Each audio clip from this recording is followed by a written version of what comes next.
Hello, beautiful souls. We're talking about self-love and self-care in quarantine and beyond. And I wanted to talk about self-doubt because it's something that's come up in many conversations I've had recently with people online, on the phone, with different people. And that's made me realize that wherever you are right now and whatever you're going through, we have an awful lot in common, and insecurity is one of them. We feel that we should be coping much better with this situation. We should be more positive, more proactive, more creative and wiser, and we should be able to always see the silver lining, which is not always possible. And if we think about it, this insecurity, this tendency to blame ourselves and to beat ourselves up every time that we feel that something is too big for us to wrap our heads around it. That's something that goes much deeper than the pandemic and the current situation, and it's something we always had.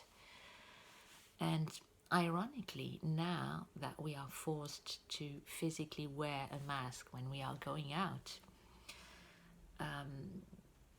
actually the masks that we were wearing before, this coat of armor that was supposed to make us look perfect in any circumstances, that has come off really, because it had to, because there is so much emotion, so much happening that we don't feel the need to pretend anymore, or that we can't, even when we want to, we can't do it because this is too big. And so in a way it's good, because we were projecting an image that we thought was looking better.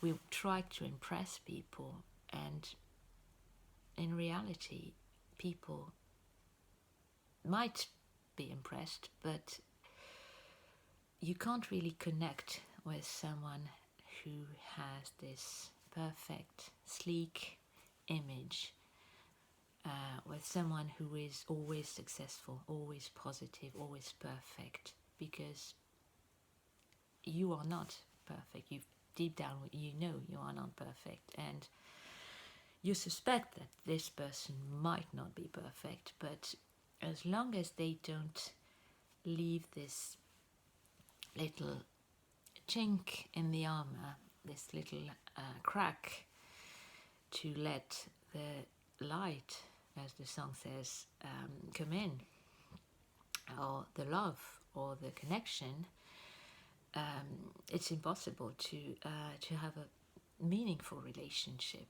We need to be vulnerable, and we need to show who we really are in order to touch people, in order to give something meaningful and to receive from them, because we need to help each other out of this situation more than ever. And this crazy situation has helped us do that, and I'm living proof of that, because when I was told a few years ago that I was supposed to teach people and I should share all the things that I had learned, I had this vision of myself becoming a teacher when my books would have been very, very successful, because I would have bestsellers, people would want to listen to me, and if and when I did online courses, they would be very, very well prepared and rehearsed, and I would have the help of so many people around me, and I would be well dressed and made up and everything. And here I am in my bedroom on my cell phone on my own. And apart from a group of very, very good friends who've been supporting me through this whole adventure, I don't even know if someone else is watching me. And it doesn't matter, because if I can help just one person, it's enough.